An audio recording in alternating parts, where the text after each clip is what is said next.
하나님 말씀을 받겠습니다. 마태복음 26장 36절에서 46절까지 말씀. 이에 예수께서 제자들과 함께 겟셋마네라 하는 곳에 이르러 제자들에게 이르시되 내가 저기 가서 기도할 동안에 너희는 여기 앉아 있으라 하시고 베드로와 세베대의 두 아들을 데리고 가실새 고민하고 슬퍼하사 이에 말씀하시되 내 마음이 매우 고민하여 죽게 되었으니 너희는 여기 머물러 나와 함께 깨어 있으라 하시고 조금 나아가사 얼굴을 땅에 대시고 엎드려 기도하여 이르시되 내 아버지여 만일 할만하시거든 이 잔을 내게서 지나가게 하옵소서. 그러나 나의 원대로 마시옵고 아버지의 원대로 하옵소서 하시고 제자들에게 오사 그 자는 것을 보시고 베드로에게 말씀하시되 너희가 나와 함께한 시간도 이렇게 깨어 있을 수 없더냐. 시험에 들지 않게 깨어 기도하라. 마음에는 원이로되 육신이 약하도다 하시고 다시 두 번째 나아가 기도하여 이르시되 내 아버지여 만일 내가 마시지 않고는 이 잔이 내게서 지나갈 수 없거든 아버지의 원대로 되기를 원하나이다 하시고 다시 오사 보신즉 그들이 자니 이는 그들의 눈이 피곤함일러라. 또 그들을 두시고 나아가 세 번째 같은 말씀으로 기도하신 후 이에 제자들에게 오사 이르시되 이제는 자고 쉬라. 보라 때가 가까이 왔으니 인자가 죄인의 손에 팔리느니라. 일어나라 함께 가자. 보라 나를 파는 자가 가까이 왔느니라. 아멘. 성경은 동산에서 시작해서 동산으로 마감합니다. 태초에 천지를 창조하신 하나님께서 에덴의 동산을 창설하시고 첫사람 아담과 하와에게 완벽한 환경으로 조성해 주셨습니다. 그러나 그들의 범죄로 말미암아 에덴 동산은 잃어버린 낙원, 실낙원이 되었습니다. 그래서 마지막 아담이신 예수 그리스도께서 인류의 구속 사역을 완성하시고 이 땅의 생명나무와 생명수를 회복해서 다시 복낙원을 이루실 날을 우리 모두가 기다리게 된 것입니다. 우리는 이 위대한 하나님의 구원의 경륜, 이 동산과 동산 한복판에 또 다른 동산, 소위 겟세마네 동산이 있음을 기억해야 할 것입니다. 실낙원과 복낙원 사이에 이 하나님은 고뇌의 동산 겟세마네를 두셨고 그곳에서 예수 그리스도는 피 맺힌 고난의 기도를 아버지 하나님께 드리셨습니다. 아버지의 원대로 하옵소서. 인간이 드리기에 가장 어려운 기도입니다. 오늘 말씀의 제목을 겟세마네 고뇌의 기도, 제가 영어 제목을 The most difficult prayer to pray, 우리가 기도하기에 가장 어려운 기도다, 그렇게 한번 잡아봤어요. 실제로 이 기도를 드리시는 예수님의 이마에서는 땀방울이 핏방울 되어 떨어졌다, 그렇게 기록했지 않습니까? 겟세마네가 어떤 곳입니까? 감람산 서쪽 기슭에 위치한 동산이죠. 예루살렘 동쪽 성벽으로부터 한 1.2km 정도 떨어진, 근데 가까운 곳이죠. 근데 그곳은 주로 이 겟세마네라는 뜻 자체가 감람 기름을 짜는 틀이다. 기름 짜는 틀, 오일 프레스다, 그런 뜻이라 그래요. 그러니까 아마 이 지역에서 그 감람 열매로 기름을 짜는 그런 곳이었던 것 같습니다. 사실은 예수님께서 이 겟세마네에서 자신의 그 온 몸에 땀과 피를 짜서 하나님 앞에 기도드린 곳입니다. C.S. 루이스가 이 겟세마네 동산에 대해서 언급하면서 이런 말을 했어요. 세상에는 두 종류의 사람이 있다. 한 부류는 누구냐? 주님의 뜻이 이루어지이다 하는 사람, 순종의 사람이죠. 또 한 부류는 하나님께서 그들을 향해서 내 마음대로 해라 라고 할 수밖에 없는 사람들, 자기 고집으로 사는 사람들, 이 세상에 두 종류의 사람들이 있다.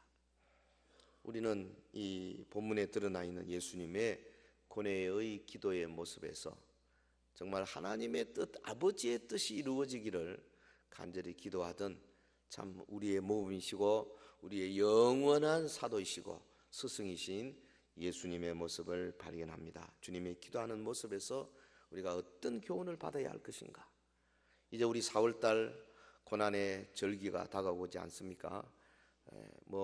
다른 교단에서는 사순절이다 해가지고 벌써 저 3월 초부터 계속해서 이 절기에 여러 가지 고난에 대해서 의미를 묵상하고 있지만 우리는 특별히 이제 고난 주간 4월 13일부터 시작하는 고난 주간, 그다음에 부활절을 준비하면서 우리의 마음속에 나도 주님이 주시는 십자가를 지고 내 몫이 된 십자가를 지고 이 고난의 잔을 마시고자 하는 그런 결단과 결심이 있어지기를 주의 이름으로 축원합니다.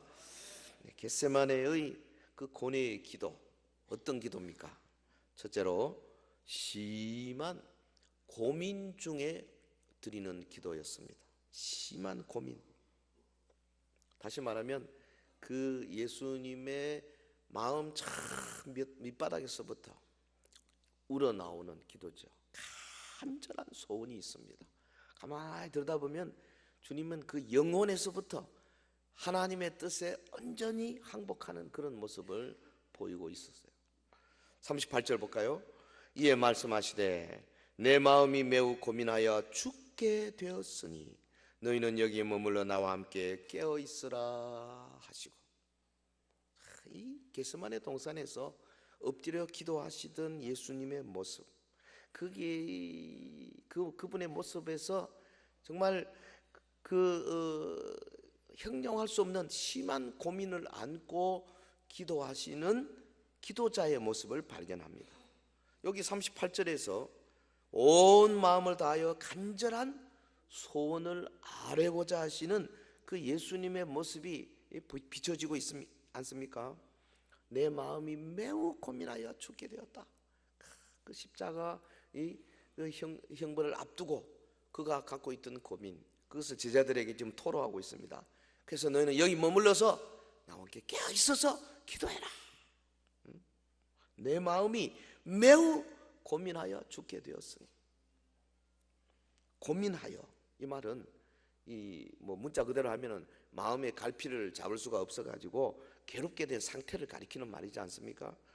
근데 이 37절을 보면 예수님이 베드로와 세베대의 두 아들 야고보 요한을 데리고 겟세마네로 갔을 때 그 앞에 여러 가지 많은 사역을 하시고 그때는 별로 표를 내지 않으셨습니다. 근데 이제 겟세마네로 가실 때에 갑자기 그분에게 막 밀려온 것 같아요. 슬퍼하는 마음, 고민하는 마음이 음습해 온 겁니다. 여기 인성을 지니신 예수님의 모습이 잘 보이죠. 우리는 예수님 하면 하나님이니까 뭐 다 하실 수 쉽게 생각하는데 그러면 안 됩니다. 예수님이 우리와 똑같은 인간이에요. 그분도 물 안 마시면 목이 가래요. 물을 밥 안 잡수시면 배가 고프고, 그분도 많이 걸어가시면 다리가 아프다고요.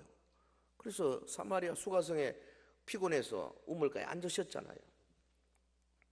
그분도 밤 늦게까지 제자들 가르치시고 병자 고치시고 뭐 하시면 피곤하니까 그 갈릴리 호수 배 타고 지나가시다가 그렇게 바람이 불고 풍랑이 치는데도 고물에서 주무셨어요. 제자들이 다 깨가지고 막 허겁지겁 살려고 몸부림치는데도 주님은 얼마나 피곤한지 그냥 주무셨어요.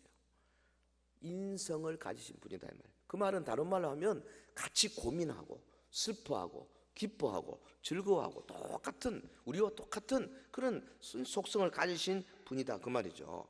근데 그분에게 이제 곧 다가오는 십자가 사건, 이것이 얼마나 큰 고통으로 다가오는지 이런 구절구절들에서 잘 부각이 되고 있습니다.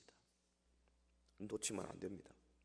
여러분, 이처럼 심한 고민 중에 계신 예수님, 그런데 놀라운 것은 근데 여유가 있으세요. 제자들에게 깨어 있어라. 우리 같으면 막 자기 바쁘면요 다른 사람 볼 여유가 없어요. 저도 좀 그래요. 근데 급하게 가면은 누가 지나가는지 안 보입니다. 그냥 상대방은 인사해도 나는 안 보여. 내 눈에는 그냥 머릿속에 막 급한 일이 있어. 글로 또 엄마가 자녀를 그렇게 사랑한다 하더라도 엄마 자신이 급하니까 뭐 자녀 내팽개치고 정신없는 엄마도 많아요. 그 우리 인간이 그래요.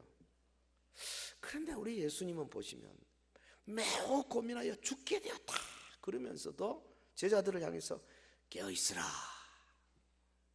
이거는 뭡니까? 단지 육신적인 잠에서 깨어있으라는 정도가 아니지 않습니까? 그보다 훨씬 더 큰 거죠. 마치 이 도적이 언제 올지 몰라서 깨어서 경성해서 지키고 있는 것 같이 마귀의 시험에 들지 않도록 방심하지 않고 마귀에게 틈을 주지 말고 자기를 굳게 지키라. 할렐루야. 왜 아멘 안 해요? 여러분 어려울 때 마귀가 시험을 걸어오는 거예요. 제자들을 향한 주님의 주된 관심은 뭐냐면 제자들이 예수님 자신을 위해서 간구하는 그런 정도가 아니고 너희들 자신을 위해서 사탄의 밀가벗이 까부르려고 할 때 너희들이 넘어지지 않도록 깨어있으라. 주님의 관심은 제자들에게 있어요. 근데 사실 본인은 이제 곧 다가올 그 무서운 고난의 잔으로 인한 고뇌 속에서 십자가를 준비하는 기도를 드리고자 겟세마네로 지금 가시는 거 아닙니까? 주님의 겟세마네 기도는 사실은 십자가를 준비하는 기도죠. 당시 종교 지도자들이든 바리새인들의 그 외식적인 그런 종교심과 비교해 보면 이거는 뭐 비교가 될 수가 없습니다. 그들은 외식하는 자였어요. 그들은 말은 잘하지만은 실천을 하지 못하는 사람들이었어요. 그들 중에 니고데모 같은 사람 보십시오. 훌륭한 사람이죠. 존경받는 사람이죠. 진리를 찾기를 원하는 사람이지만은 그래도 니고데모도 거듭난 그런 수준도 아직 잘 모르는 아주 어린아이 수준, 영적인 수준이었어요. 여러분 지금 겟세마네 동산에 기도하러 가서 엎드리시는 예수님 주변에 주의 마음을 알 자가 아무도 없었습니다. 주님의 고뇌의 깊이를 이해할 만한 사람이 한 명도 없었습니다. 겟세마네 동산에 동행한 제자들조차 어린아이 같은 그런 수준에 있었습니다. 그걸 주님이 다 아셨죠. 그러면서도 제자들에게 깨어있으라, 깨어있으라. 내 마음이 매우 고민하여 죽게 되었으니 너는 여기 머물러 나와 함께 깨어있으라. 여러분 우리 주님의 심정을 가볍게 생각하시면 안 됩니다. 우리 이 고난절기를 맞이해서 이런 구절들을 깊이 한번 밤새도록 묵상하시는 그런 기회도 가지면 너무너무 좋겠어요. 예수님은 사실은 그 전에 가이사라 빌립보 도상에서도 제자들을 향하여서 이미 교훈을 하셨어요. 제자들에게 완전한 항복을 요구하신 거 아닙니까? 누구든지 나를 따라오려거든 자기를 부인하고 자기 십자가를 지고 나를 따를 것이니라. 누구든지 제 목숨을 구원하고자 하면 잃을 것이요 누구든지 나를 위하여 제 목숨을 잃으면 찾으리라. 벌써 이 십자가 고난과 연결되는 이야기들을 다 가르치셨어요. 근데 제자들이 그걸 깨닫지를 못했습니다. 몰랐어요. 한참 멀었어요. 근데요 그 예수님이 지금 오늘 우리에게도 동일한 요구를 하고 계시는 줄로 믿습니다. 자기 십자가를 지고 주님을 따르는 준비를 갖춰야 되는 거죠. 우리에게 필요한 것은 우리 영혼의 항복이고 간절한 마음으로 주님과 함께 갈보리 길로 올라가고자 하는 결단입니다. 이 은혜가 우리 온 성도들이 함께 하시길 주의 이름으로 축원합니다. 겟세마네 고뇌의 기도. 두 번째 특징은 이 기도가 아버지의 뜻에 맡기는 기도였다는 거죠. 이제 준비 단계를 거치고 실제로 예수님이 기도하시는 모습이 39절에 잘 나타납니다. 조금 나아가서 얼굴을 땅에 대시고 엎드려 기도하여 이르시되, 같이 합시다. 내 아버지여, 만일 할만하시거든 이 잔을 내게서 지나가게 하옵소서. 그러나 나의 원대로 마시옵고 아버지의 원대로 하옵소서 하시고, 모든 것을 하나님 아버지의 뜻에 맡기는 기도였어요.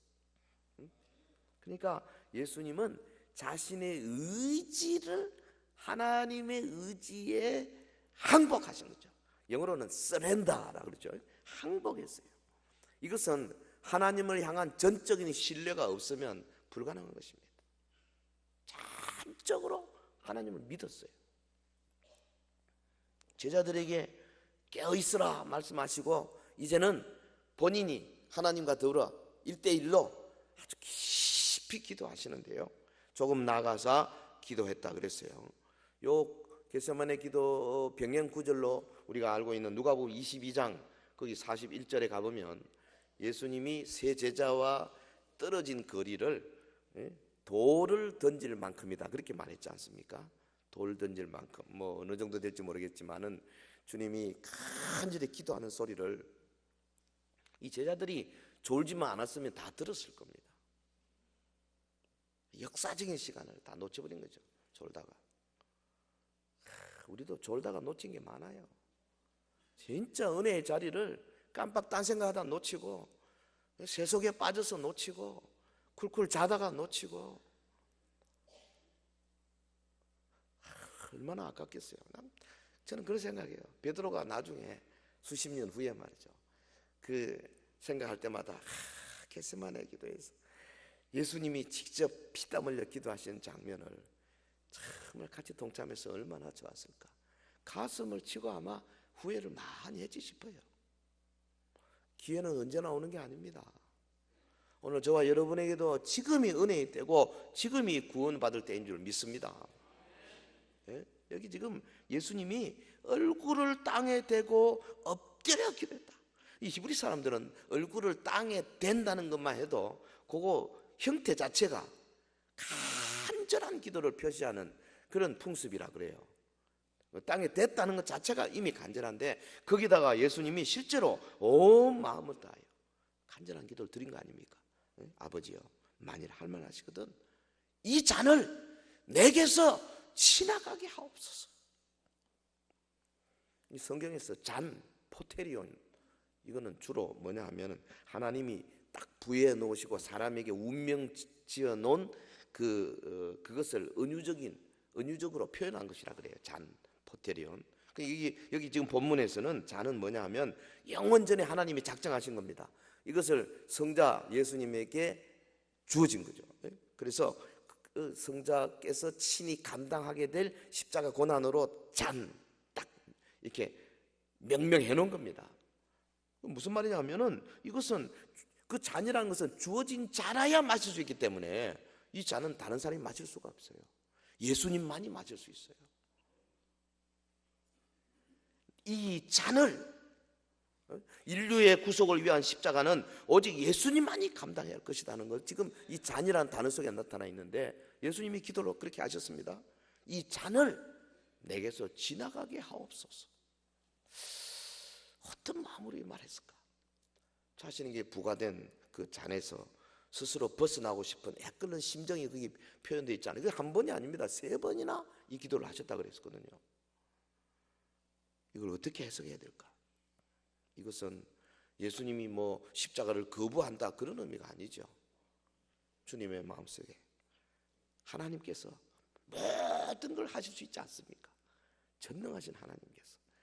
근데 꼭 만인들 앞에서 벌거벗겨 가지고 나무에 달려서 이렇게 비참하게, 그리고 하나님 아버지로부터 단절되는 이런 어마어마한 형벌을 받아야 되겠습니까? 이거 외에 다른 방법 하나님은 다 가능할 거 아니겠습니까? 거기 숨어 있는 거죠. 이 인간의 모습이 보입니다. 예수님에게 이런 인간의 모습이 없으면요, 우리와 거리가 너무 멀어서 안 돼요. 그래도 우리 좀 같이 옆에서 비빌 언덕이 좀 있어야지. 이 잔을 내게서 지나가게 하옵소서. 아마 우리 다 그렇게 기도할 겁니다. 한 명 예외 없이. 그런데 우리와 예수님의 다른 점이 뭡니까? 여기 지금 인성을 지니신 예수님의 고뇌, 당시 한참 주님은 피가 끓는 30대 초반의 그 나이 아닙니까? 그 나이에 지옥의 십자가를 지고 죽어야 한다는 것이 얼마나 큰 고통입니까? 거기에다가 예수님의 죽음은 비록 일시적이지만 하나님 아버지와 분리되는 거거든요. 성부, 성자, 성령께서 영원 전부터 영원 후까지 항상 온전한 공동체를 이루고 계셨는데 딱 이때 한번 성부 하나님이 성자 예수님부터 얼굴을 돌려버리신 거 아닙니까? 응? 여러분, 예수님이 십자가에 달려서 어둠 속에서 엘리 엘리 라마 사박다니 외쳤잖아요. 무슨 뜻입니까? 나의 하나님, 나의 하나님, 어찌하여 나를 버리셨나이까? 이 버리시나이까가 아닙니다. Why have you forsaken me? 완료입니다. 어찌하여 나를 지금 버려버리셨나이까? 이걸 막 그 어둠 속에서 외치시던 그 주님의 말씀. 물론 그것이 시편 22편을 이루기 위해서 하신 말씀이지만 동시에 그것이 본인에게 이루어졌던 실제적인 상황 아닙니까? 하나님과의 단절에서 오는 그런 고뇌에 찬 부르짖음. 그래서 주님은 이 겟세마네에서 이 잔을 피할 수만 있으면 피하고 싶으신 거죠. 그러나 보십시오, 예수님은 결코 자신의 뜻을 끝까지 주장하지 않으셨어요. 주님은 말씀하시기를 그러나 나의 원대로 마시옵고 아버지의 원대로 하옵소서. 자기의 뜻을 하나님 아버지의 뜻 앞에 굴복시킨 거죠. 말하자면 항복한 겁니다. 자기의 뜻을 꺾어서 하나님 아버지의 뜻에 맞춘 거죠. 그리고는 십자가의 길을 이제 걸어가시게 된 것입니다. 예수님이 누굽니까? 성부, 성자, 성령, 하나님, 삼일체 하나님 아닙니까? 성부 하나님과 영광과 권세가 동등하신 분이십니다. 그런데 아버지의 뜻에 자신의 뜻을 온전히 굴복하신, 성도 여러분, 아마 우리의 삶 속에 그런 요소가 많이 있을 거예요. 모를 경우도 있겠지만은 내가 이렇게 하고 싶은데 내 속에 그동안의 말씀으로, 예배로, 성경으로, 공부로 통해 가지고 아버지의 뜻이 지금 내가 하는 것과 조금 다르다는 걸 알고 있을 경우도 있을 겁니다. 그럴 때 여러분, 이쪽으로 가면 나에게 여러 가지 이익이 있고 뭐가 있고 편하고 뭐 어쩌고 저쩌고 권세가 있고 명예가 있고 있을 것 같은데 이쪽은 고난의 길이고 힘들고 손해도 봐야 되고 할 때 여러분 어떻게 하십니까? 슬그머니 모른 채 하고 내 의지를 내 자신의 소욕으로 가지 않느냐 그 말이죠. 이 겟세마네 기도의 핵심이 뭐냐면 이거 피하고 싶습니다. 정말 힘듭니다. 전능하신 하나님께서 하실 수도 있을 것입니다. 그러나 현재 아버지의 뜻이 어디에 있느냐, 이 길입니다. 그래서 자기가 생각했던 것을 다 끊고 나의 원대로 마옵시고 아버지의 원대로 하옵소서. 할렐루야. 이 성도의 모습이에요. 여러분, 자녀들 장가 시집 보낼 때 이거 잘 생각하셔야 됩니다. 학교를 선택할 때, 직장을 선택할 때, 이사할 때, 결혼할 때 선택해야 됩니다. 아버지의 뜻과 내 뜻을 두 개 충돌될 때 아버지의 뜻으로 자신의 뜻을 다 꺾어서 가는, 이게요 쉬운 것 같습니까? 쉽지 않습니다. 남이 하는 거면 쉬운 것 같아요. 그러나 자기에게 오면요 거의 대부분이 다 꺾어집니다. 왜? 우리가 신앙으로 단련되지 못했기 때문에 그런 거죠. 제자들이 다 겟세마네에서 다 꺾어졌잖아요. 다 도망쳤잖아요. 1939년에 뉴욕을 떠나서 독일로 가는 배에 본 회퍼 목사, 젊은 청년이죠. 그 배에 탔습니다. 젊은 나이에 독일로 향하는 나름대로 이유가 있었습니다. 1939년 당시 독일은 히틀러 정권 하에 세계 대전을 준비하는데 바빴습니다. 유태인 대학살 같은 인류 역사상 끔찍한 만행이 저질러지고 있었습니다. 있을 수 없는 일이죠.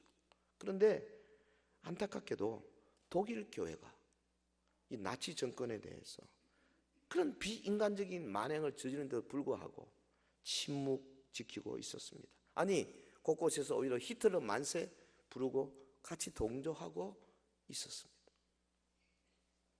이런 독일 교회의 그 긴 잠을 깨우기 위해서, 그리고 하나님의 공의를 선포하기 위해서 그가 본 회퍼, 미국서 공부한 친구입니다. 유유히 조국 독일로 향하고 갔던 겁니다. 사실요, 지금도 이런 일들이 많이 일어나고 있어요. 우리도 그런 슬픈 역사가 많잖아요. 정말 이래서는 안 되는데 교회가 침묵을 지킨 적이 얼마나 많은지 몰라요. 아니, 오히려 교회가 앞장서서 잘못된 길로 간 적이 많습니다. 이번에도 그 대기총 주최로 선교 120주년 그 우리 세미나에 그 세 분의 강사 중 우리 전재길 장로의 강사로 있었지만, 그 보니까는 나도 몰랐어요. 경북 지역에서 경북 노회가 1939년 신사참배 총회가 결의하기 전에 노회가 먼저 결의했더구만. 신사참배는 우상숭배가 아니다. 대구 지역의 교회들이 먼저 결의했다고요. 그때 우리 교회는 안 계셨죠. 안 태어났죠. 그렇지만은 슬픈 역사입니다. 그 뒤에 공개적으로 회개하고 그런 적도 없는 것 같아요. 여러분, 1961년 5.16 혁명과 군사정권이 그 앞에서 그 어마어마한 비리와 폭력과 폭압 정권 하에서 교회들이 그야말로 뭔가 올바른 소리를 한 사람들도 있었죠. 그런데 많은 분들이 그 앞에 머리를 숙이고 오히려 조창 기도회다 뭐다 여러 가지 형태로 해가지고 찬양을 하고 말이죠. 지금이야 그런 일이 없으니까 얼마든지 우리 좀 지도자들을 위해서 기도하고 하는 건 좋습니다만은, 그러나 명확하게 정말 부정과 불의와 부패한 그런 사회에 대해서는 교회가 가만히 있으면 안 되는 거거든요. 독일 교회가 히틀러 만세에 가담했었어요.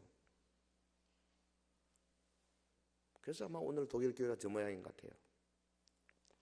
그때 본 회프가 자신의 일기장에 이렇게 기록했답니다. 나의 장래에 대하여 그동안에 파도처럼 일던 몹시도 불안해하던 마음이 이제 잔잔해졌다. 이는 내가 갈 길을 확실히 알게 되었기 때문이다. 독일로 돌아갔습니다. 당시 하나님의 뜻을 외면하고 나치의 학정에 침묵만 지키고 있던 교회를 향하여서 그가 날카롭게 공격했습니다. 깨어 일어나라. 그리고 나치 정권 향해서 히틀러의 죄상을 공격했잖아요. 그 유명한 바르멘 선언 같은 거요. 그 결과 어떻게 됐습니까? 잡혔죠. 투옥됐습니다. 본 회퍼의 책을 읽어보면 탁월합니다. 당시 이 미국 교회가 그걸 알고 너무 아까운 인재다 이래가지고 그 교회적으로 일어나서 어떻게 하든지 이 사람을 살리려고 했지만 나치 정권이 호락호락한 정권이 아니었지 않습니까?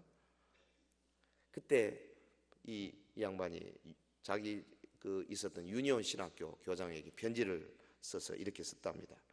나는 내가 독일에 돌아온 것을 조금도 후회하지 않고 힘차게 일하고 있습니다. 또 내가 여기서 일해야 할 것이 무엇인지를 나는 분명히 알고 있습니다. 너무 걱정하지 말라 이거죠. 결국 39살의 젊은 나이에 이 이 본의 부목사님 교수대 이슬로 사라졌습니다. 근데 행복한 사람이었어요. 성공한 목사입니다. 왜냐하면 하나님의 뜻을 분명히 알았습니다. 그래서 자기의 걸어갈 방향, 목표, 처음에 미국 갈 때 생각하고 이걸 싹 접고는 이제는 내가 내 조국을 위해서 내 한 목숨 바친다.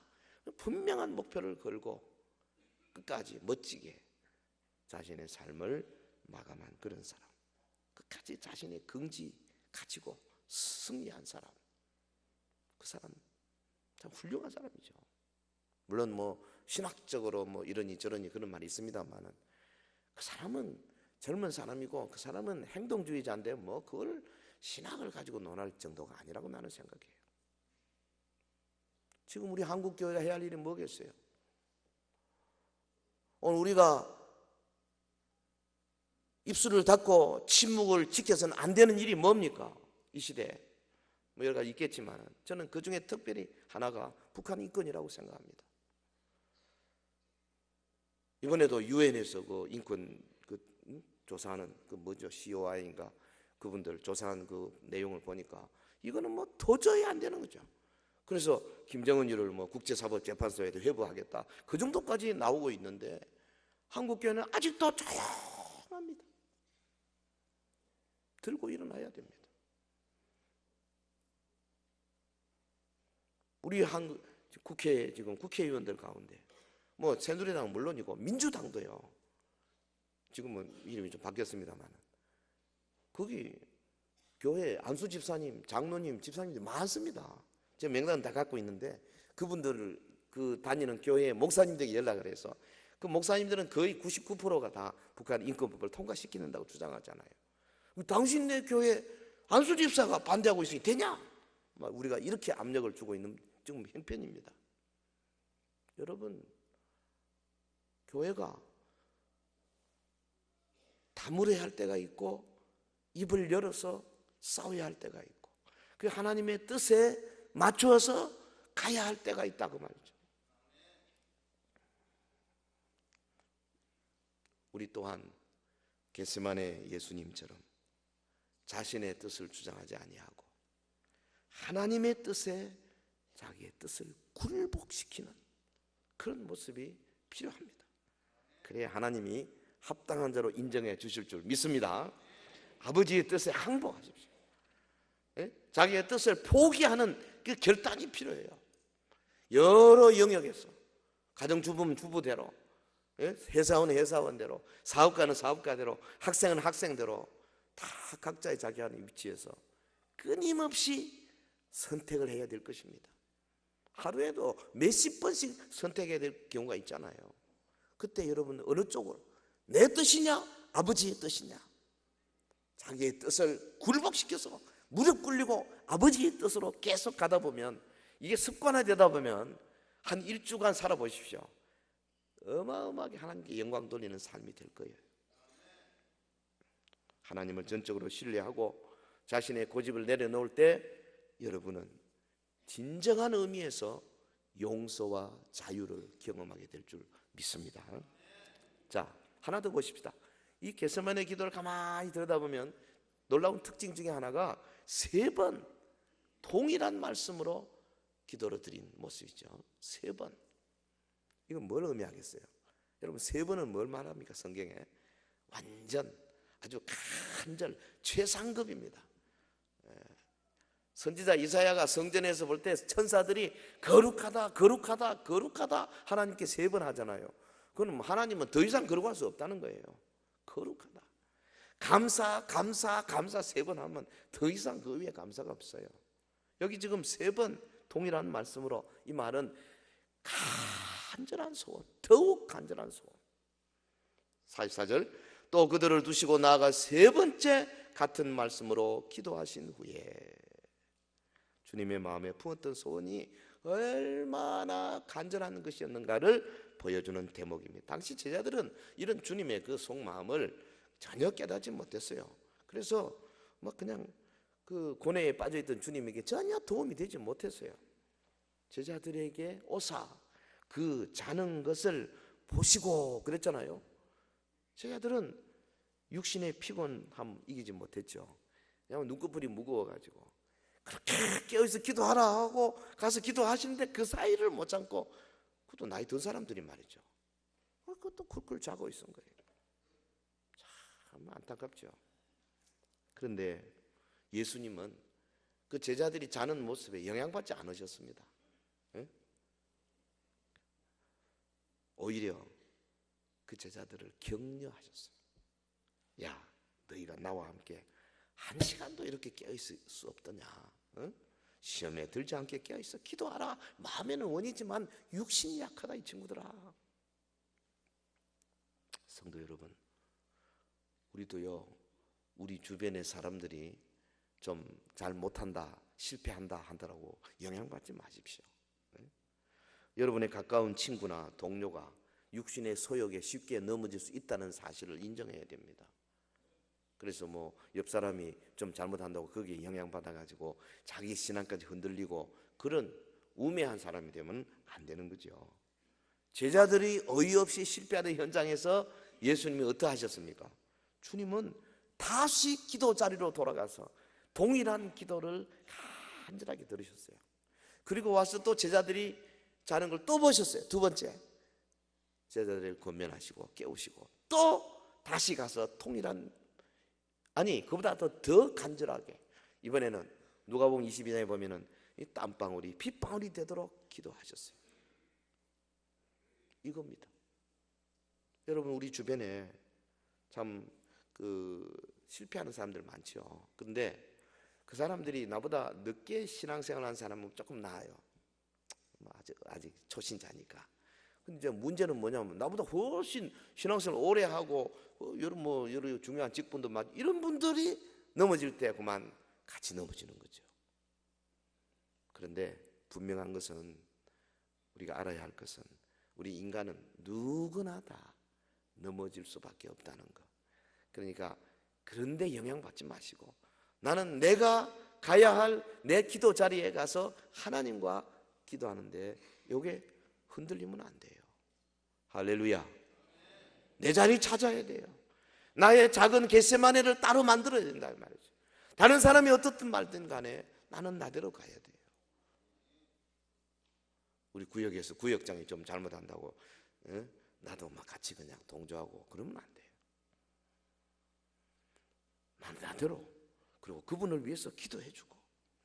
주님은 그 절박하고 고통스러운 환경 속에서 두 번씩이나 제자들을 돌아보러 오셨잖아요. 그 죽음을 앞두고 공포와 처절하게 싸우면서도 제자들을 돌볼 수 있는 여유가 있는 것 참 너무 부럽습니다. 이게 우리 선한 목자의 모습이죠.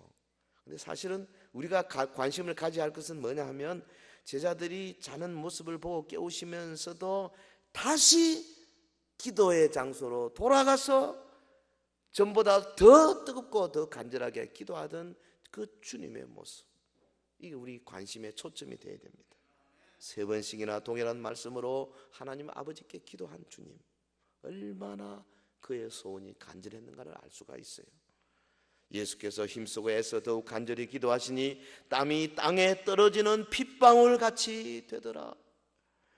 주님은 그 당시 주변의 모든 사람들이 아무도 깨닫지 못하는, 그래서 오직 혼자 고뇌의 기도, 고통의 기도, 고난의 현장에서 몸부림치면서 기도에 몰입하셔서 피땀 흘리는 간절한 기도의 제단을 쌓으셨습니다.